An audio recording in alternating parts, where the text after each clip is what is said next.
How you doing? You worn out from material yet? Yeah, you're getting there. So we've got to start thinking about another exam. So on the next exam, I'm going to be out of town for the exam. It's the 30th, which is a week from Friday. So somebody will be giving the exam in my place, which means I'll be still giving all the lectures, but somebody else will be giving the exam. I'm thinking I'm going to cut the material off after about Friday, this Friday. So that's my tentative. You like that idea? Okay. Whoa! There's few things I can do to make everybody happy, right? All right.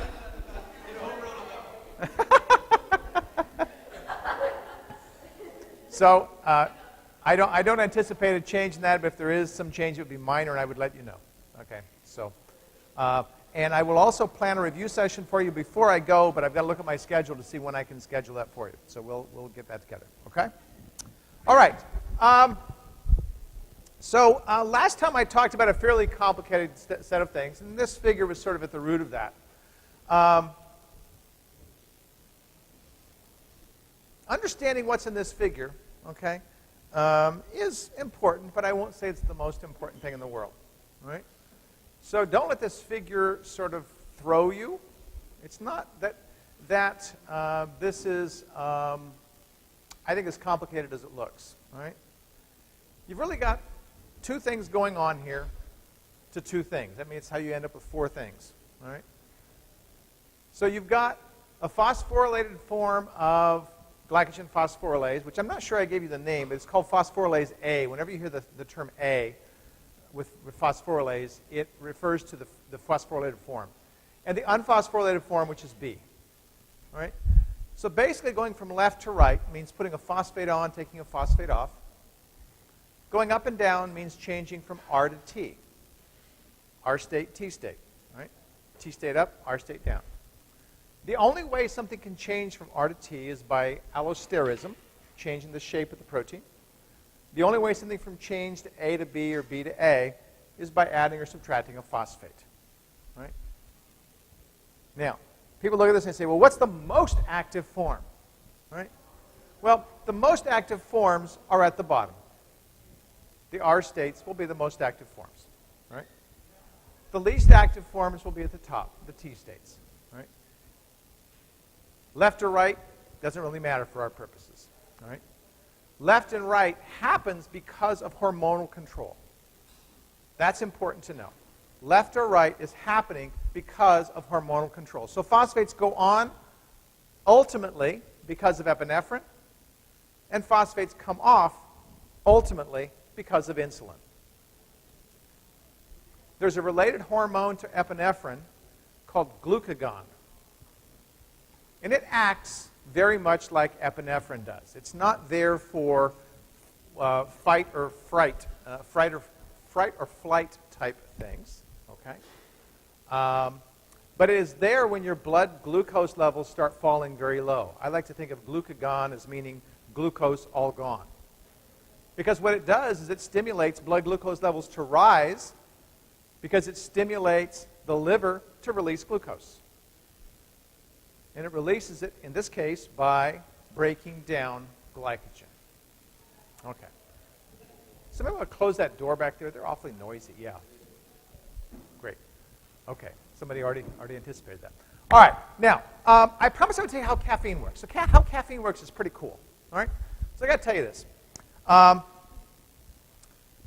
It actually relates to some of what's up here. All right? Let's see. How do I tell you this? So what I'm missing is that to actually, what I've done is I've abbreviated. This looks like it's very complicated, but I've actually abbreviated this for you. The process whereby those phosphates get put on is part of what we call a signaling pathway. You don't need to know this. I'm just telling you, okay?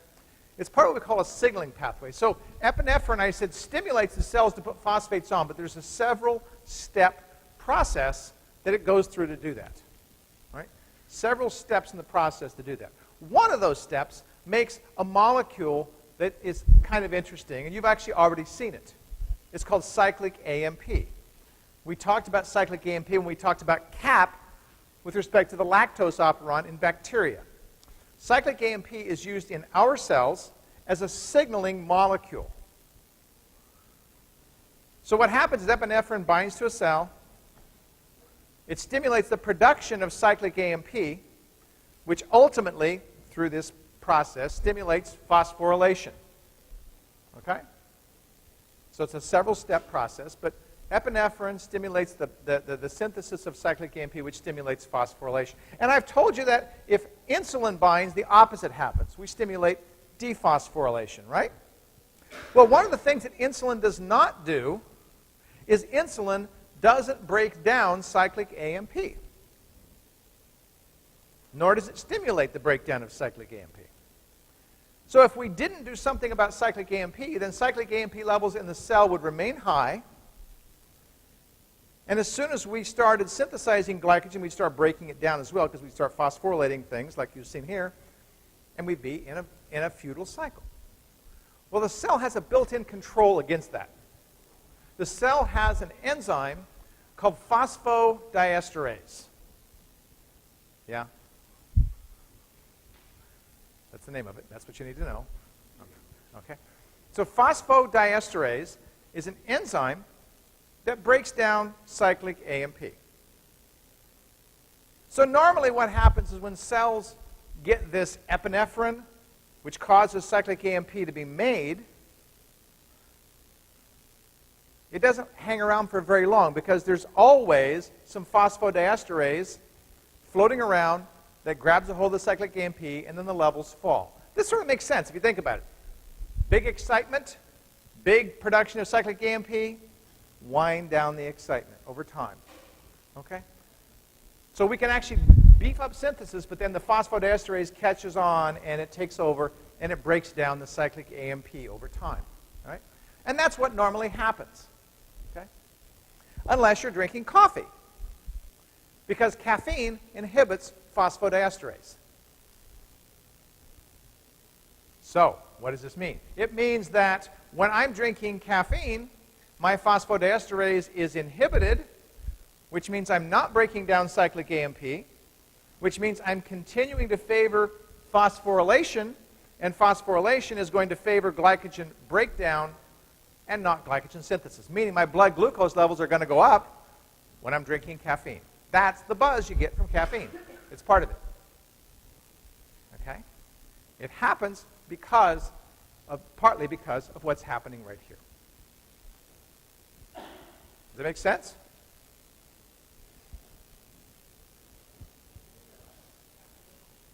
Say it again. Repeat the last half of it. Okay. So, phosphodiesterase breaks down cyclic. So you understand cyclic AMP is necessary to put those phosphates on. It's part of that signaling pathway that says put that on there. So when epinephrine binds, it stimulates the production of cyclic AMP. Cyclic AMP stimulates the cells to put phosphates onto these proteins, which favors glycogen breakdown. In the normal scheme of things, cyclic AMP production goes up because of hormone stimulation, and an enzyme that's floating around the cell called phosphodiesterase, okay, it falls behind because production goes up, but then when production of the cyclic AMP stops, the levels of cyclic AMP start falling because the phosphodiesterase is breaking down the cyclic AMP. So the cells will never have too much cyclic AMP because the phosphodiesterase will catch on and break it down, unless you're drinking caffeine.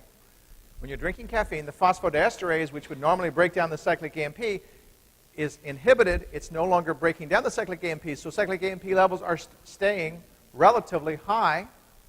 And when they stay relatively high, phosphorylation is favored, and phosphorylation of this enzyme is favoring the breakdown of glycogen. Glycogen breakdown results in higher blood glucose, and you get a buzz. Oh, wow, I'm awake now. Now is that clear as mud? Yes? Does it affect insulin at all? It does not. It does not.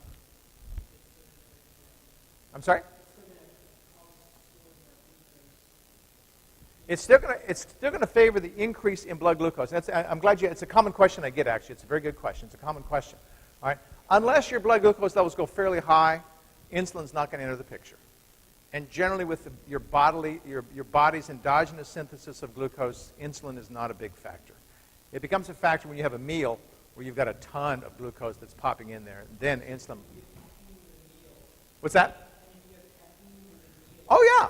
So look at what's in Coca-Cola. Caffeine, sugar. Look at what's in a latte. Caffeine, sugar, right? These things are double dosing you. That's what's giving you the big buzz. That's why people like those candy drinks, okay? Yes? So, I understand blood tests done to make me actually coffee. Would that affect my blood sugar levels? Well, again, as I said, it's not affecting your blood sugar levels in a giant way. Okay. Yeah. So it wouldn't affect your blood sugar levels nearly as much as a meal, right? Eat breakfast in the morning to help you wake up. Even if you're drinking like a high sugar coffee? The question is, even if you're drinking the high sugar coffees, I think in general people should stay away from high sugar coffees anyway. Okay, so I think those things are poison. All right, I really do.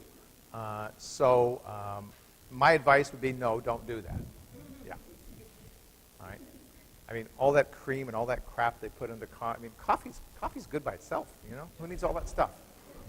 I hear a lot of support for this. What is this? Wow. Okay. I'm talking to nutritionists here, I can tell, right? Is that what it is? Okay. Questions about that? Does that make sense? Everybody could explain it to me on an exam? On the 30th you could? Okay. Okay.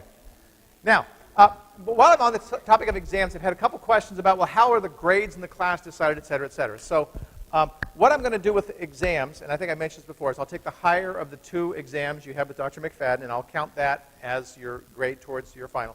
The 3 exams, that is the 3 midterms, Dr. McFadden's exam, the one you've had from me already, and the one you're going to have on the 30th, those are each going to be worth 20%. Okay? The final exam will be comprehensive. It'll be worth 40%. But then the question is, well, how much of Dr. McFadden stuff do I go back and ask? Right? And so what I'm planning to do is I'm planning to ask questions that are directly related to the questions that he asked you on the quizzes. That way I will know something that you should have known about. Okay? Because otherwise I don't have a good connection with what he talked about and what he didn't talk about. But it'll come direct. It won't be the exact questions, but it'll be related to those questions you saw on his quizzes. Okay? I see frowns to that. It's the fairest I can do, I think. Yes, question back to back.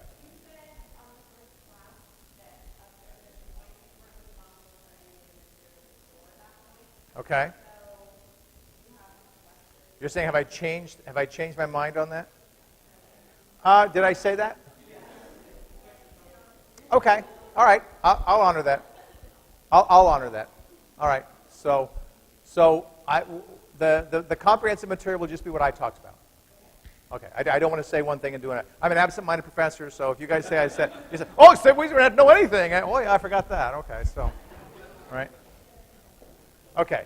So the comprehensive material, this is only for the students in the campus class. There are e-campus students that take this class and so forth, and they've got a little different set of rules.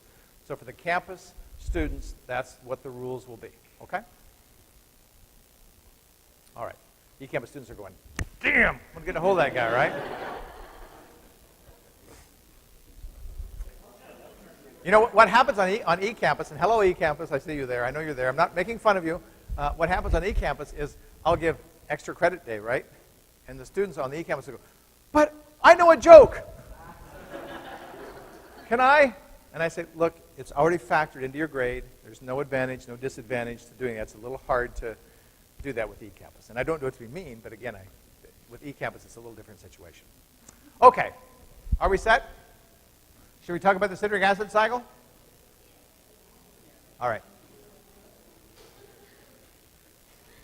The citric acid cycle is something you're going to look at as, oh my God, there's another cycle, there's another pathway, and yes, we have other pathways to get to too.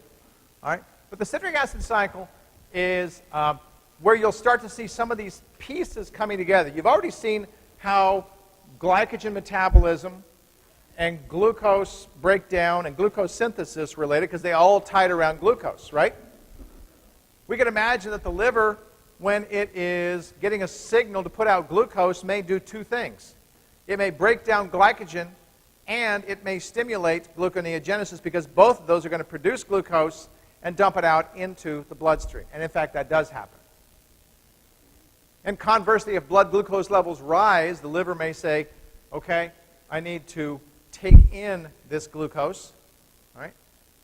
And I'll do two things with it. One is I'm going to make glycogen out of it, so I detoxify it. And if I need glycolysis to break it down where I can get rid of it in that way as well, I may do so. So that's what the liver, and the liver's a little odd in that respect, but that's what the liver may do. Okay, well, the citric acid cycle is connected to the material we've been talking about already, and it's connected by virtue of the molecule pyruvate. We'll see that the citric acid cycle actually connects not just to glucose, but to virtually every pathway that occurs in cells. Virtually every pathway that occurs in cells link in some way or another to the citric acid cycle. All right? That's not a very good figure. All right? To talk about the citric acid cycle, we have to first talk about where it occurs. All right? So glycolysis occurred only in the cytoplasm. Gluconeogenesis occurred starting in the mitochondrion, moving in the cytoplasm, finishing in the endoplasmic reticulum. All right? Citric acid cycle occurs completely in the mitochondrion. Completely in the mitochondrion. All right?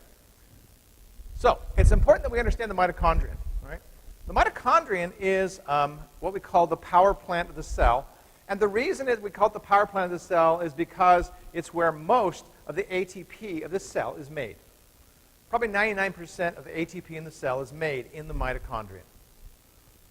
And we're going to see that the citric acid cycle contributes very, very well to the production of ATP indirectly. Okay? Well, to understand the mitochondria, we need to understand something about its anatomy. And I'll say more about this in the lecture on Friday. Okay? But suffice it to say that there are some structures in here that play very important roles in the mitochondria. All right? For our purposes today, the part of the mitochondrion that we're interested in is what's called this little middle section where it says matrix. All right? The matrix is what you may think of as the equivalent of the cytoplasm for the mitochondrion. It's just the liquid that's inside the mitochondrion. Okay? All the reactions of the citric acid cycle, except one, occur in that matrix. One of the reactions of the citric acid cycle occurs in the inner membrane wall. So you see these little infoldings here. Those are membranes that are coming around, and that's the inner membrane that you can see I'm tracing with my arrow there. One of the reactions is in an enzyme that's embedded in that inner membrane. I'll talk about that. Okay? All the other reactions occur in the matrix. So when we look at the mitochondrion, we see three main things. We see an outer membrane that, as we will see, isn't very important in the big scheme. We see an inner membrane that will be very important when we talk about electron transport and oxidative phosphorylation, and I've already told you for one reaction of the citric acid cycle. And the other part of the membrane, the other part of the mitochondrion is the matrix where most of the reactions occur. Okay, so that's our brief anatomical look at the mitochondrion. This schematic, and it's not a very good figure to show, unfortunately, so you'll have to probably print it out and look at it yourself on the printout. All right? Shows the reactions of the citric acid cycle. Now, in order to run the citric acid cycle, you'll notice that, first of all, it's a cycle. It's a circular pathway, which means it technically does not have a beginning or an end.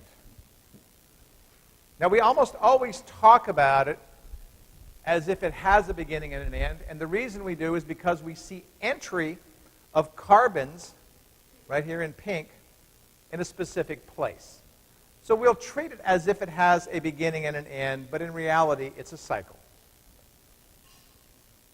Okay. Well, where do these carbons come from? You'll notice that there's two carbons attached to a CoA, which is attached to a sulfur. Where did these two carbons come from? They come from pyruvate. All right?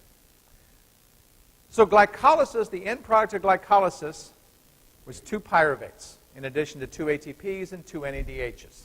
All right? For the citric acid cycle, we're going to be concerned about the 2 pyruvates. Pyruvates get transported into the mitochondrion. Pyruvates get transported into the mitochondrion, and in the mitochondrion, they get oxidized, assuming there's enough NAD. So we've already talked about what it takes for the cell to make NAD, and those things mean if the cell has enough oxygen, it'll have enough NAD. All right? So assuming the cell has enough NAD, pyruvate will get oxidized, and that oxidation will produce some carbon dioxide, and it will link coenzyme A, that's the CoA that you see there, it will link coenzyme A to the acetyl group. That's the 2-carbon piece. Okay? So acetyl-CoA is the product of that reaction. That reaction is catalyzed by an enzyme called pyruvate dehydrogenase. Yes, you need to know the name of that enzyme. Pyruvate dehydrogenase.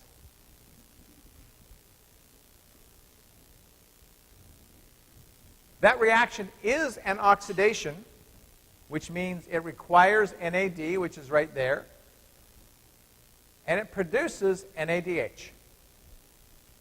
Electrons are being transferred to NAD to make NADH. All right? It also produces carbon dioxide because one of the carbons gets clipped off. Carbon dioxide is an end product of that reaction as well.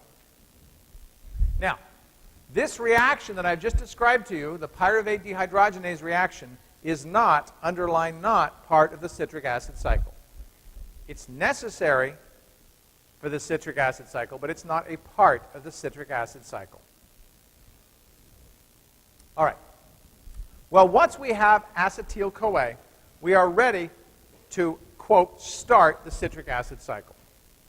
Because acetyl-CoA provides 2 carbons to get things going. Okay? Everybody remember last time I talked about an activated intermediate, right? Everybody remember what the definition of that was?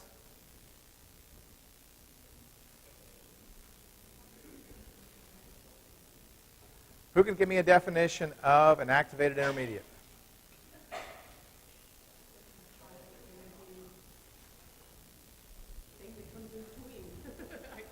Okay, that's fine. You're close. It has a lot of energy. What else about it? It what? Yeah. What does it use the energy to do? Donate a part of itself, right, to something else. All right? Acetyl-CoA is an activated intermediate. The bond between the CoA and the acetyl group is a high-energy bond. The part that's being donated is the acetyl part. And it's being donated onto an oxaloacetate to make this molecule citrate. So we see 2 carbons coming in. They're being donated onto this oxaloacetate, and they're forming citrate.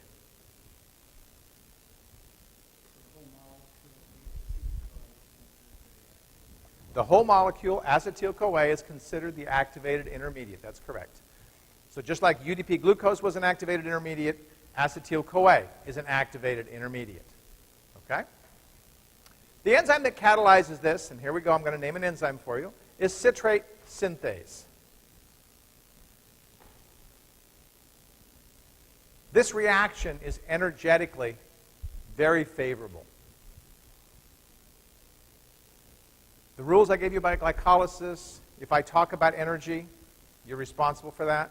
If I give you an enzyme name, you're responsible for that. Okay? And yes, you need to know the names of the intermediates, just like glycolysis. Okay? All right.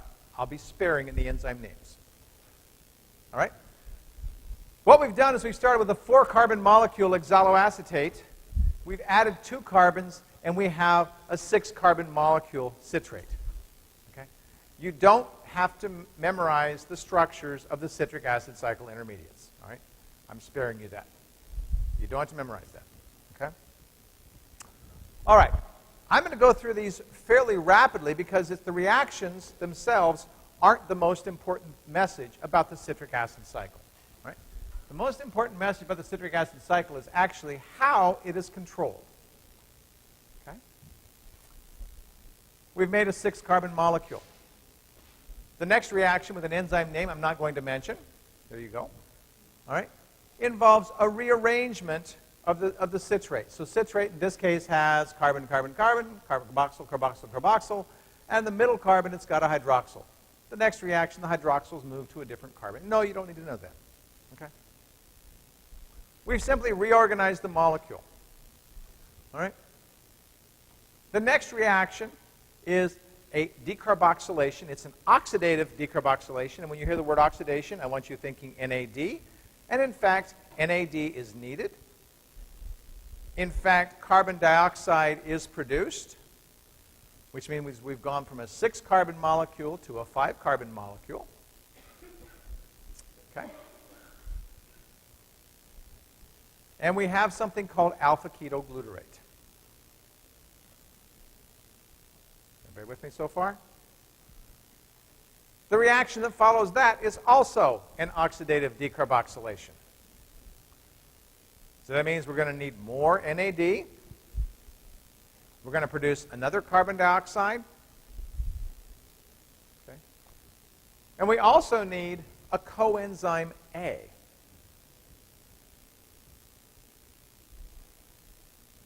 What does that tell you, based on what I've just been telling you about activated intermediates? What does that tell you about this reaction?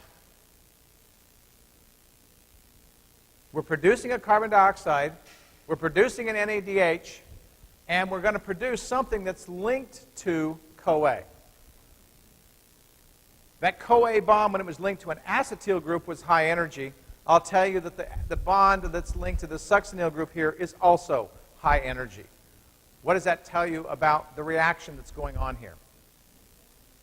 It's got to be high energy.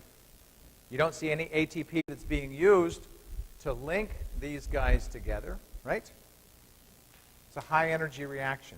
High energy, a lot of energy released in this oxidation, which means that a lot of energy was released in the oxidation of pyruvate upstairs as well.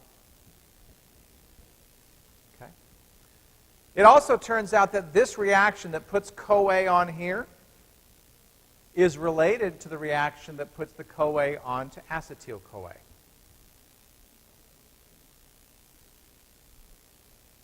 They're very similar in many ways, and I'll say a little bit more about that later. Okay? Well, at this point, we have a 4-carbon molecule linked to a CoA. And no, we don't count the carbons in the CoA. We have a 4-carbon molecule linked to CoA. That molecule is called succinyl-CoA, and I've already told you this is an activated intermediate. Okay? This activated intermediate that I've just described to you is going to be an unusual activated intermediate. It's not going to transfer a part of itself to something else. I lied to you. But an activated intermediate has high energy. And if we break the bond between the CoA and the succinyl part, we're going to release a lot of energy. And when we release that energy in the cell, look what happens. GDP becomes GTP. The breaking of that CoA succinyl bond is providing enough energy to put a phosphate onto GDP to make GTP. That means we have another substrate level phosphorylation that's occurring. Do you have a question? Yeah, so where did the energy come from to put the CoA on originally? Where did the energy come from to put the CoA on there originally? It was this oxidation right here that did that. So oxidation, again, was providing the energy necessary to put the CoA on there. Very good question. Okay. We've now got a 4-carbon molecule. The rest of the stuff is pretty straightforward. In fact, if you learn what's happening chemically in the next 3 steps, you've just learned the first 3 steps of fatty acid oxidation as well. 2 for 1, guys. What happens? First, Here's what succinate looks like. We've lost the CoA. We've made a GTP. This is what it looks like. All right? The first step is we pull out protons and electrons. We're oxidizing succinate, and we are making fumarate. You'll notice I haven't been telling you names of enzymes. Here I'm going to tell you a name of an enzyme. It's succinate dehydrogenase. And I tell you the name of this enzyme because this is the one reaction that's not occurring in the matrix. Succinate dehydrogenase is embedded in the mitochondrial inner membrane. And something else that's odd about this reaction is instead, this is an oxidation, as I said, instead of using NAD, it's using FAD. And it's producing FADH2. Very similar thing happens in fatty acid oxidation, almost identical. We've got a guy here that's got a double bond. It's a trans double bond, as you can see. The guy with a double bond gains a water. Water adds across double bonds. You remember that from your organic chemistry. Water adds across double bonds very easily. Hydroxyl going to one side, proton going to the other side. That makes a 4-carbon molecule called malate. Right? Malate looks like that. You're not memorizing structures, but you should, in general, know what's going on here. Right? Out of the water, I've made malate. The last step is oxidizing that hydroxyl to a ketone. When we oxidize malate to a ketone, we make oxaloacetate. And you've seen oxaloacetate before. You saw it was made in a different way before, but we end up with the same product, in this case, oxaloacetate. This reaction is a very unusual reaction. It's an oxidation reaction, you can see. It's an oxidation reaction that requires NAD, but this oxidation reaction is not very energetically favorable. Most oxidation reactions are energetically favorable. This one is not very energetically favorable.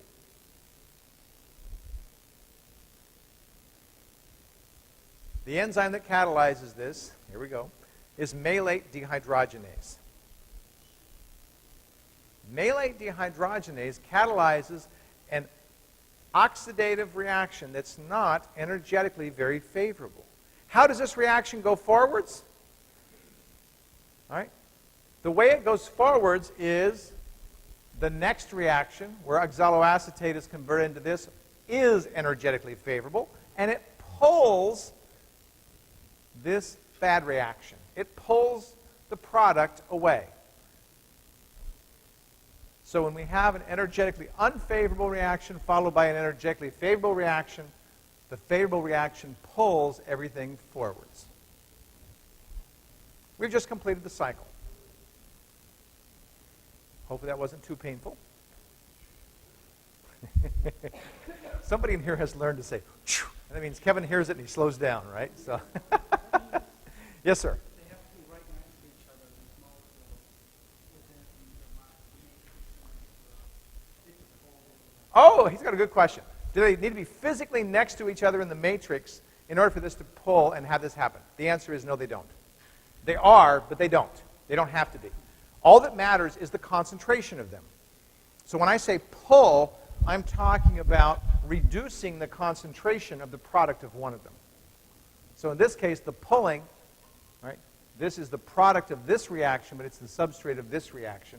So if this reaction is favorable this direction, it means that this is going to be in low concentration, which is going to pull the reaction. So they don't have to be physically close to each other. In the matrix, they are, but they don't have to be.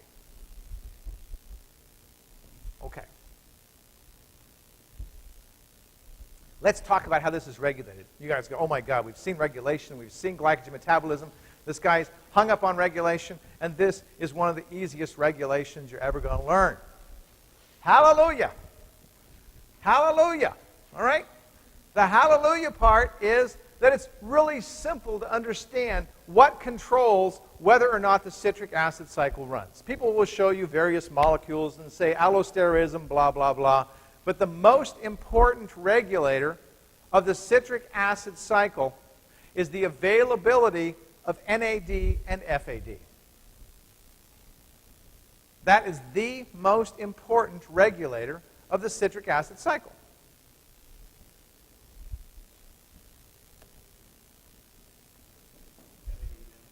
NAD and FAD. Because those are the electron carriers. If I don't have enough NAD and FAD, then let's see what reactions won't go. This reaction won't go. This reaction won't go. This reaction won't go. And this reaction won't go. 4 out of 8 reactions are pretty deadly, folks. Those reactions don't go. The cycle itself can't go anywhere. If I stopped one of them, I would stop the whole process. But if I stop all 4, it's dead in its tracks. Okay? Now, why is this cool? All right? Why is this cool? Let's say I stop all 4 of those reactions. All right? What's going to happen? Well, I've said that the isocitrate reaction here is not going to go forwards very well, which means isocitrate's going to accumulate, right? If it doesn't get broken down, it's going to accumulate. So it starts accumulating. And when it starts accumulating, what happens to the concentration of citrate? It's going to go up as well, because it's going to start accumulating as well. The only way we lose citrate is if we start making it into isocitrate. But if this starts to accumulate, this reaction doesn't go, so citrate starts to accumulate. Right? Everybody with me so far? And I've said this is going to happen a lot because this reaction is favorable, so the cell starts dumping citrate, but now it can't go to isocitrate, so citrate starts to accumulate. Why do we care about this? I'll tell you why you care about this. Because citrate, when it starts to accumulate, gets kicked out of the mitochondrion. When it accumulates, it gets kicked out of the mitochondrion, and when it gets out of the mitochondrion, it does 2 things. One, okay, number 1, it stimulates an enzyme that makes fatty acids. Going to get fat. Okay? Number 2, it breaks down into a molecule that's used to make fatty acids. You're going to get fat. All right? How do we accumulate NADH and not have enough NAD? One, I've told you, if you have not enough oxygen, right?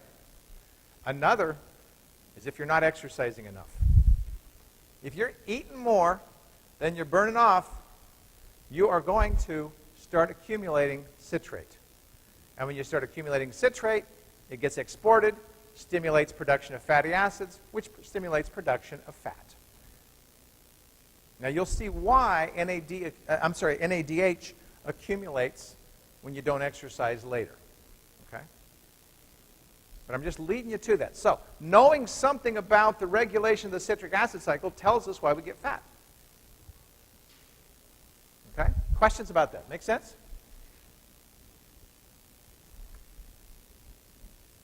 Nobody's doing anything except staring at me. That makes me nervous when I have a whole class staring at me and there's no reaction of any sort. Yes, question back in the back.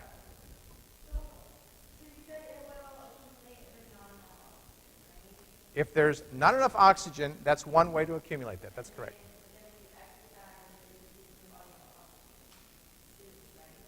Okay? So, as I said, it's a little complicated that when we talk about electron transport, I think it'll make more sense. But right now, I'm just giving you the facts, and then I'll show you the mechanism later. It looks a little complicated at the moment. Yes? How many people have studied electron transport before in class? Okay, so you've seen a little bit of this before. Okay. All right. Other questions here?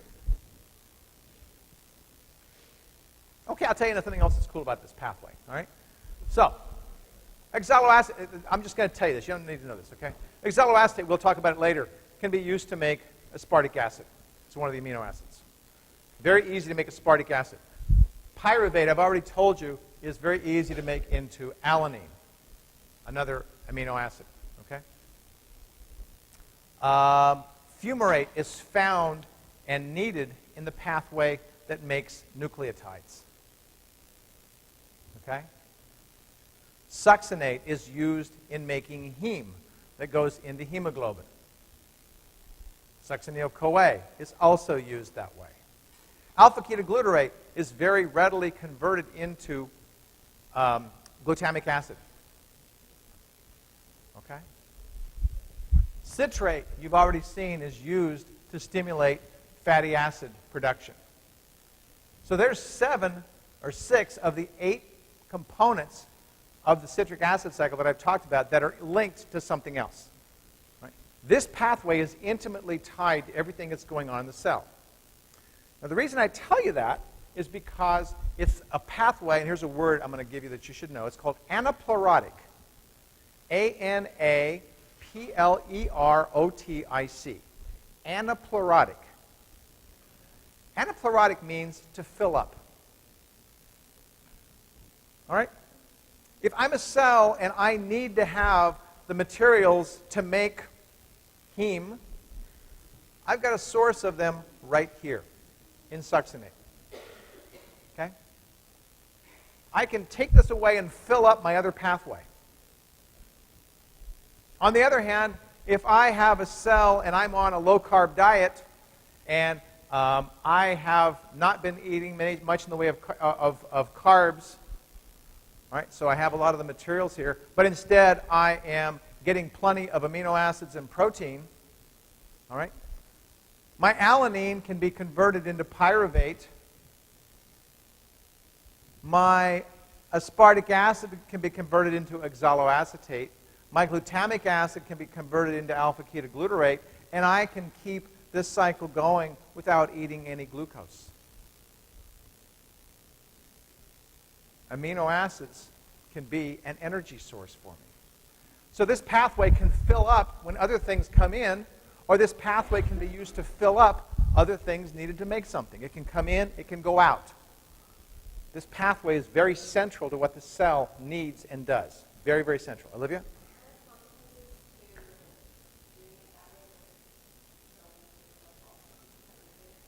Okay. I'm not sure I understand the question, but are there consequences to getting energy from amino acids instead of glucose? Is that the question? Okay. There are no consequences from an energy perspective, no. And the good side of that is you probably are reducing insulin going up, down, up, down, up, down. And so there are probably real advantages to that. From an insulin perspective, the Atkins diet makes some very good sense. I won't say it's perfect, but there's some very good things about the Atkins diet that avoids the insulin rushes up and down. Yes?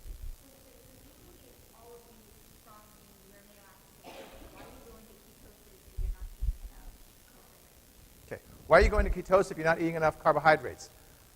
That's a bigger question, okay? We need glucose for other things, okay? So I'm not saying we can be completely free of glucose and do our thing. I'm saying that we can get energy in this way. So you can be ketotic and still have plenty of energy, right? So that's it's a very good question, but that's a more complicated answer to your question than what I can give based on what we've talked about. But suffice it to say that we need glucose for other things. One of the things we can't do, actually that relates, one last thing I'll talk about today, all right? That relates to this cycle down here, okay?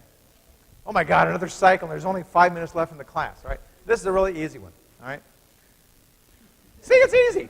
Look at that. Piece of cake, right?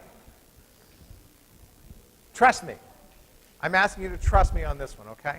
Trust me. There's a related cycle to the citric acid cycle, and it's called the glyoxylate cycle. And you'll notice it's drawn in a circle like the citric acid cycle. And you'll notice many of the intermediates of the citric acid cycle. There's citrate, there's isocitrate, there's succinate, there's fumarate, there's malate, and there's oxaloacetate. All right?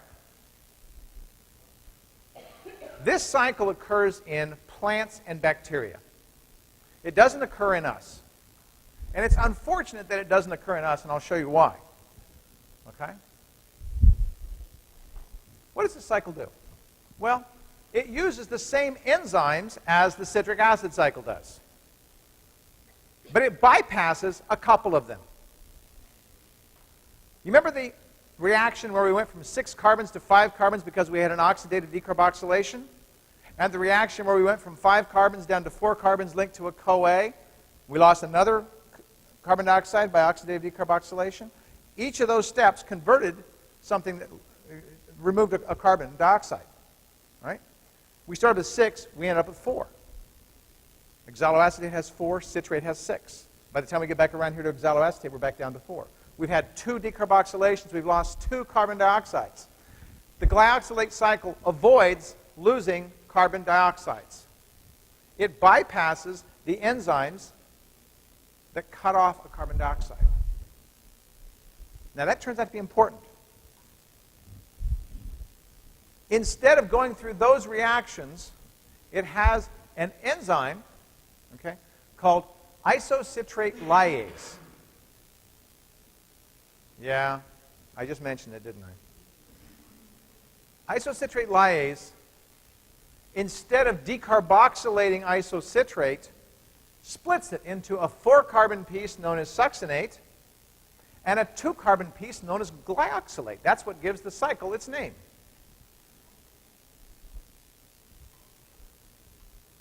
Glyoxylate can be combined with an acetyl-CoA to make malate.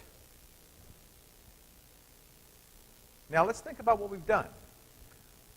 We started with an oxaloacetate.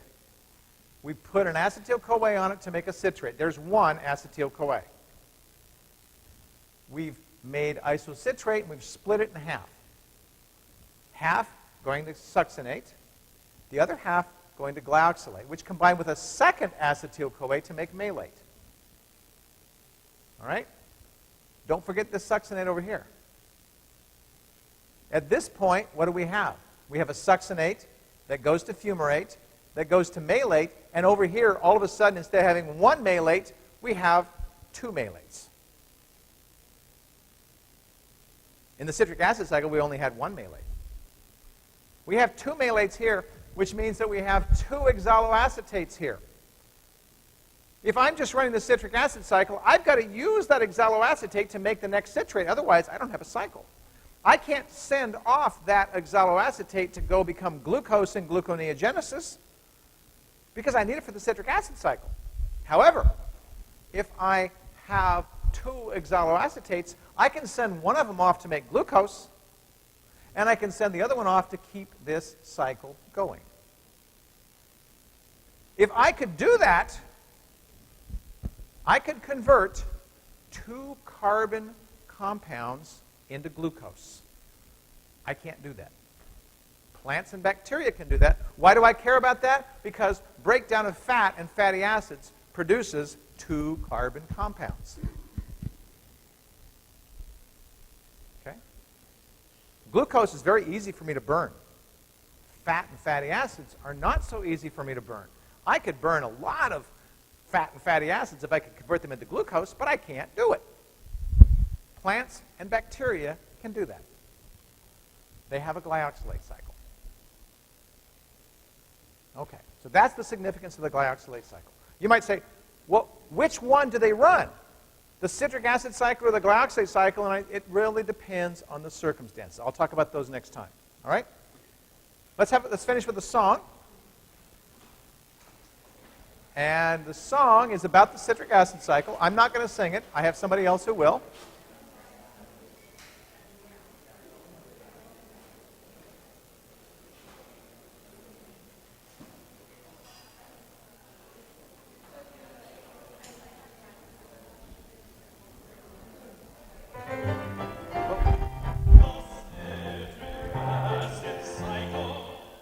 Sorry.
loves to, he's a ham. That's not me.